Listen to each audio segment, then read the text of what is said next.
with Rafael Schvartzman, who's the Vice President of Europe. I'm sure you're familiar. If people at the back could just keep the noise down, please, that would be greatly appreciated. We'll just let the Middle East group leave, and then we will begin. A few more people coming in, that's great. Fantastic. Okay, Rafael, over to you. Thank you. Right. Well, good afternoon. Thank you for joining us here. I think I will have a presentation where I will cover of some of the most trending topics that we see in the European aviation system, including border controls, border concerns that we have over the introduction of the entry-exit system. The other topic that is very important these days, the proposed Schiphol flight reductions, as you are probably familiar with, the short-haul ban in France, the air defense military exercise, a very important one in the middle at the beginning of the summer period, and the continued failure and progress of any progress, what we consider any progress, on single European sky, right? An old thing, let's say. So if I go first to the ETS, which we believe would be a game changer on how EU borders are managed. The entry-exit system removed the practice of stamping travel documents for third country nationals admitted for short stays into Schengen. The electronic travel information and automation system, ETIAS, is an electronic travel authorization for visa-exempt TCNs traveling to Schengen, similar like the US ESTA and the Canadian ETA, right? The aviation industry is actually fully behind the ES and ETIAS rollout and is committed to working with the EU and national authorities for a successful implementation. But we actually remain concerned about some elements that need to be addressed. Our principal concerns are uncertainty about the implementation plan. Deadlines and timescales have continuously slipped, as you probably are aware. The extent and timing of required airline investment is actually unclear. Costs are being passed on to airlines in some countries today with system not implemented yet. This is obviously unacceptable to us. Border management is a government responsibility and should be funded by governments. With queues likely to form as a result of having to enroll in EES when you first cross the Schengen border, it would be better if travelers could pre-enroll off airports to reduce pressure on border crossing points. Finally, support for implementation will be crucial to ensure that actually it is a small rollout. At present, we are not convinced that there is a robust plan for example, telephone support for airlines, nor that sufficient number of trained border agents will be available. The other trending topic, Schiphol flight reductions. The government of the Netherlands is continuing to pursue its decision to reduce annual flights numbers at Schiphol Airport from 500,000 to 440,000 moves. Right? This is not a climate change measure, let's be clear. Displacing flights from Schiphol to other airports would not reduce CO2 emissions. The flight reduction is a measure to reduce noise. Under the balanced approach, which is enshrined in EU law and ICAO policy, flight reductions are a last resort, only to be implemented after other procedures have been followed. IATA and several airlines, therefore, successfully actually legal challenge an interim attempt to reduce those movements in winter 2023 to 460,000. On the grounds, the government was not following actually the balanced approach. However, the government has launched an appeal to be heard on the 21st of June, which could, if successful, provide grounds to reduce the summer 2024 capacity. This issue matters to the industry a great deal for several reasons, including the need for clarity of the application of the balanced approach in international and European law. The arbitrary cut reduces airport slots which airlines are permitted to operate. These cuts will mean that airlines which were able to operate slots under grandfather rights will have taken them away. There is no precedent or methodology in place for this, so it's very difficult to ensure fairness and prevent loss of connectivity. It also means new air operators that were hoping to get a slot at the airport will be unable to get them, which impacts also consumer choice and competition. Moving on, as you know, as of April last year, France has banned short-haul flights between cities that can be reached by train or bus in less than 2.5 hours. This new rule is part of the overall effort by France to reduce emissions by 40% in 2030. This ban will have a limited result and is merely a political decision based on little data. It applies only to Orly Airport in Paris and concerns basically 3 routes from Orly Airport to Bordeaux, Nantes, and Lyon. The 3 routes affected by the ban will represent 0.3% of the emissions produced by flights taking off from the mainland France, and 3% of the country's domestic flights emission. This sends the message that these decisions aren't based on data grounded on reality. Politicians would rather make grandstand announcements like this one instead of actually focusing on improving existing systems which could bring greater benefits without limiting people's mobilities and options. Now, the upcoming Air Defender military exercise scheduled for between the 12th and the 22nd of June in Germany is causing actually considerable concern as well. While airlines appreciate this military exercise must take place, our teams have been coordinating with DG Move, the network manager, and others to ensure mitigation plans have been developed while providing maximum flexibility. The expected secondary effect of Air Defender will impact on slots and schedules, and it will very likely require flexibility to retime slots as the exercise unfolds. Unfortunately, in some instances, this flexibility might not be enough or not be granted at all.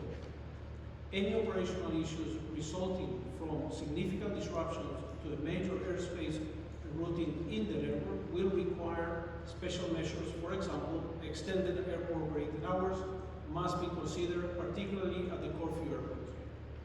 Moreover, DG Move does not consider this exercise as an exceptional circumstances in relation to the EU 261 requirements. As the window to avoid compensation for cancellation is upon us, we are pushing for a statement from the European Commission to call upon national enforcement bodies to align their approaches. We do not want different authorities to take decisions and enforce penalties for delays resulting from this exercise, and it's vital we avoid the precedent that airspace closures are not considered an extraordinary event. Moving along, I will conclude with our most famous, or perhaps that is infamous, issue, the single European sky. Once again, we saw a frustrating lack of progress in the recent negotiations. European states pushed again to maintain their sovereignty rights to manage their own airspace and as they see fit, without thinking of the performance of the overall network, the environmental impact, nor the key principles of the Single European Sky initiative, which they have signed up to over 20 years ago.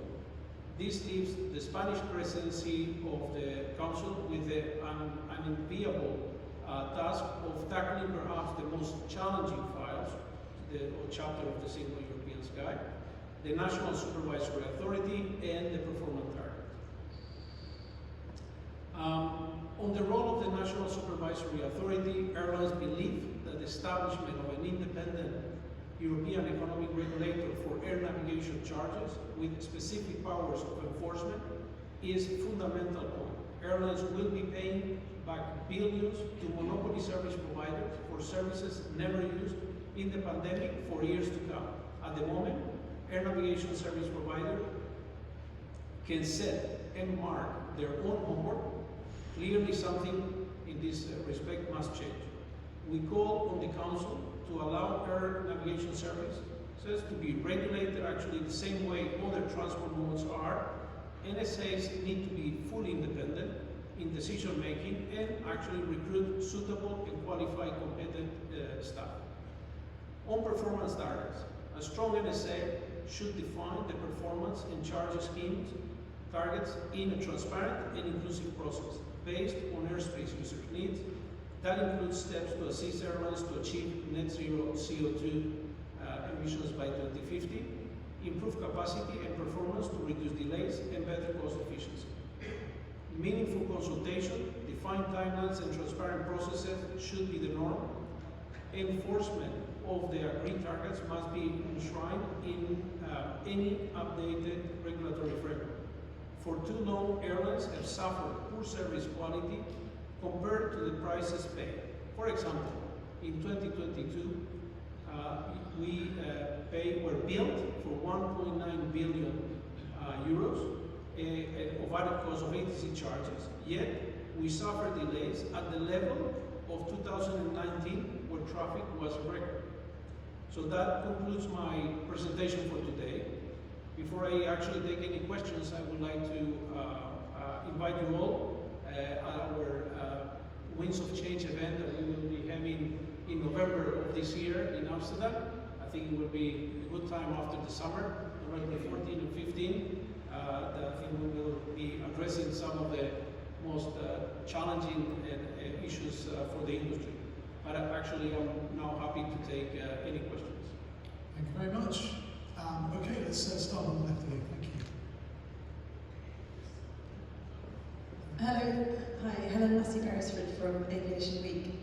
Could you talk a little bit about the impact of the Russia airspace closure on airlines in the region?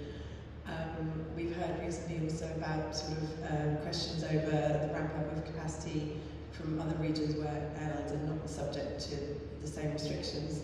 So how do you see that playing out in the coming months?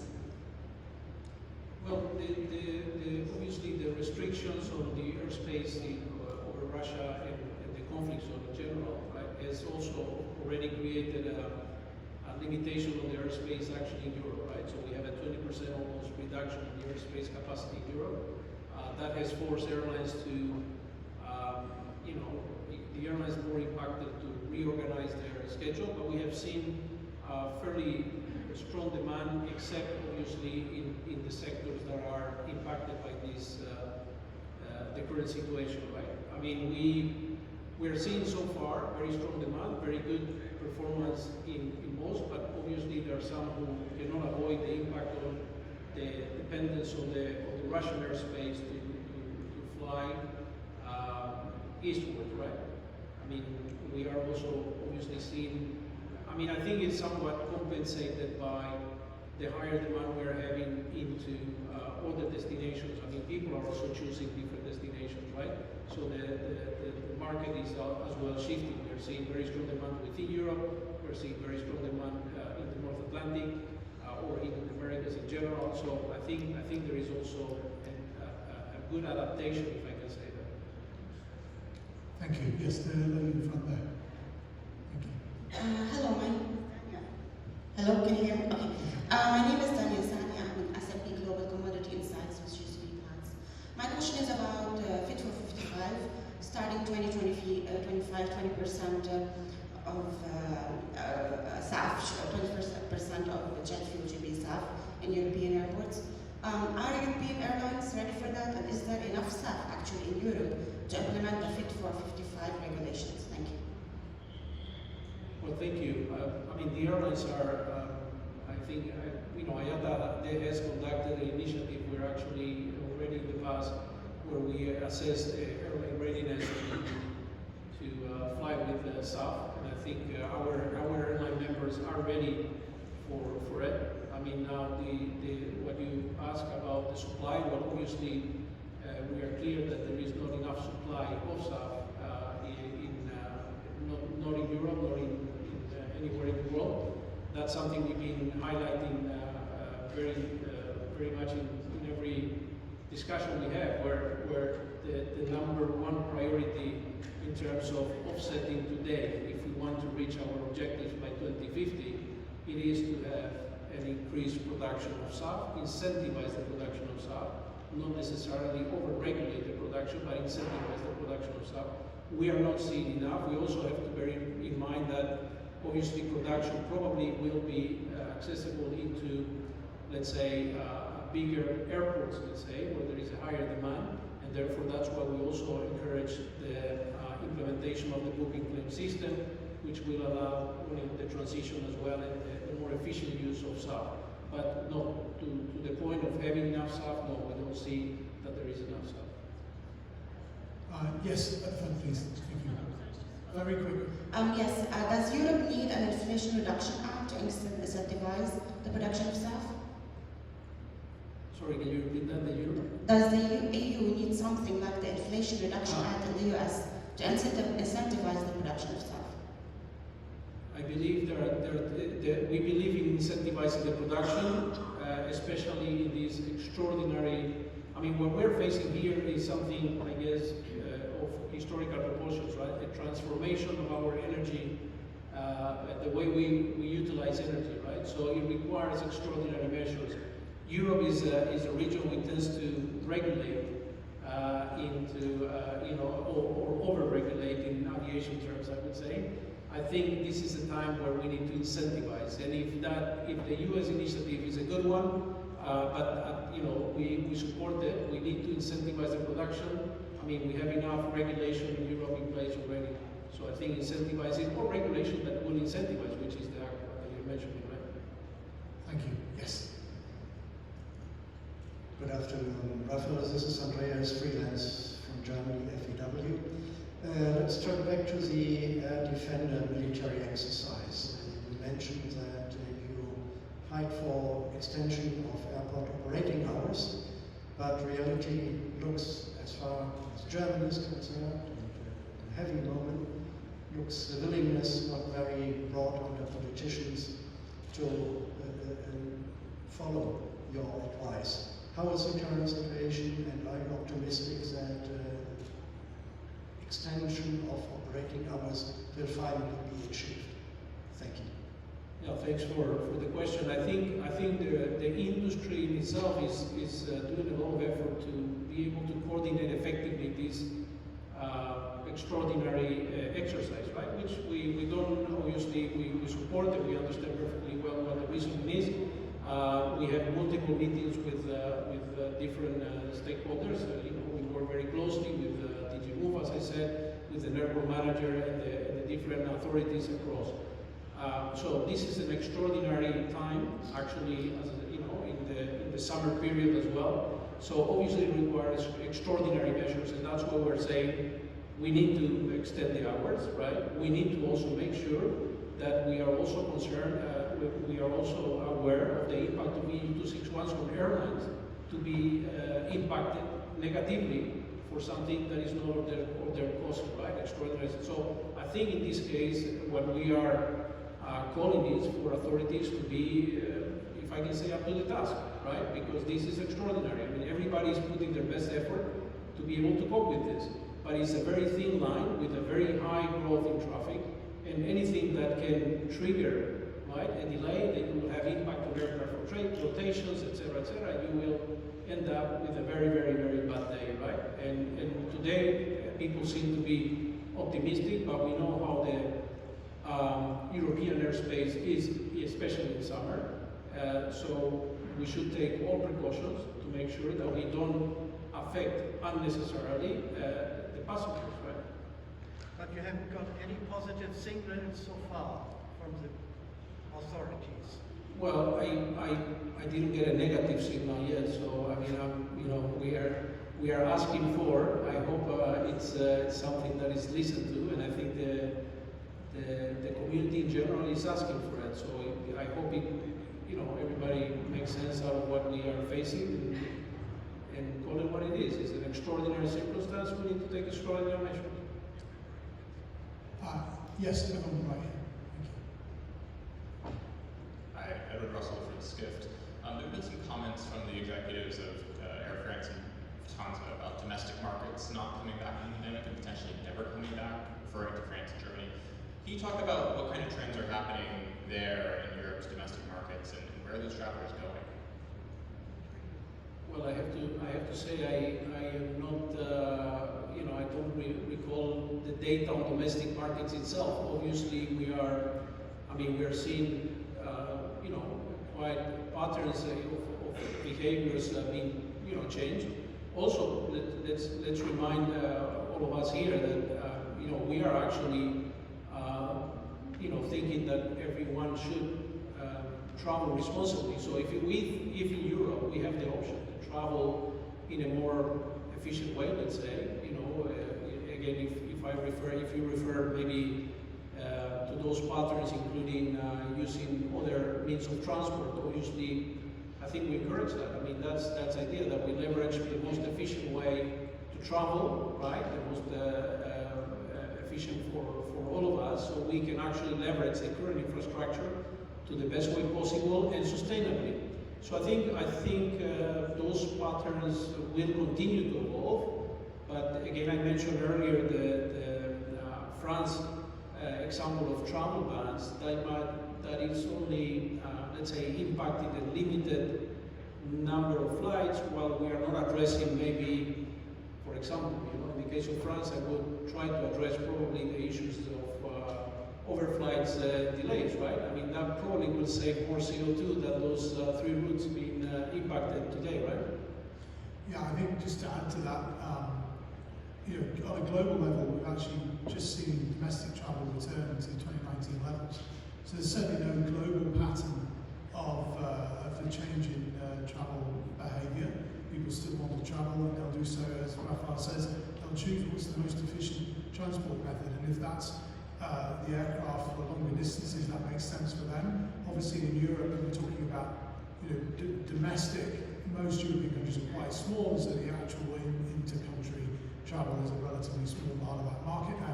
And some, as Rafael was noting, some carriers have even done interlining deals with multimodal options. So those exist, but I don't think we can see that there's been a dramatic change in behaviour on a global scale. Time for one more question, I think. Yes, we'll take Kathy at the front, and then we can find other opportunities during the week. I'm sorry, and go back to the NATO exercises. Are there projection scenarios of how much of the airspace will be impacted and where exactly? Do you know? No, they have the network manager has done.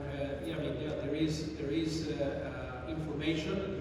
They have the scenarios of where and how is it going to be impacted. What we're saying is that the planning is done to a certain level. Now but it's a very stressed system already that we need. That's why I mentioned the flexibility to be able to cope with any potential disruption that can be caused, right? And that can impact, if I don't recall wrongly, in a day you could have a number of like 800 flights impacted, for example, if one of those scenarios don't play out well. So again, here is everything is planned for a successful implementation of the plans, but it's a very, we already have faced, without these exercises, we have faced quite a lot of disruptions in the summer within Europe. So this is what we're calling for, that exceptionally measures in airport, granting, extended hours, but also on how we are dealing with the, EU 261, because as I said, these are extraordinary circumstances. Yeah, I think the key message is that airlines are not at fault for this situation. So if we get penalised for that would not be fair. So whether it's 261 cancellation payments because suddenly airspace capacity is reduced at short notice, or the slot performance is regarded as we're not giving the flexibility on that. This is the sort of thing. But we can come back to you on Air Defender. I will allow it to go on, and then we will. Yes, what should we do? The trains or Schiphol? What would you prefer for this moment? What do you expect for the appeal? Oh, for the appeal on the Schiphol, you mean? Yeah. Well, we appeal. We expect that we will follow due process. We have a balanced approach. Let's do the analysis. Let's see the evidence that shows, because I mean, this has to be done in a scientific way, following the regulation that is in place. Once we see that, we are also willing to look into operational improvements that can help, because there are many factors that are in place here that can actually help into being able to support what we obviously probably is a fair request about the impact of noise that the airport is having, right? But we have to look at the evidence, we have to look at the analysis, and then, and based on that, derive to what is the best way to operate, right? Maybe there are operational improvements that can be put in place. There are many airlines that have changed and speed up the changes of aircraft to be more efficient in terms of noise and fuel. So the pattern has changed from many years ago, so we have to look at that as well, right? So again, there are many factors here that should be taken into consideration. We expect that during the balanced approach, those factors should be analyzed and come to a proper conclusion, but we obviously understand as of today that there is more a political will to do it than than the accompanying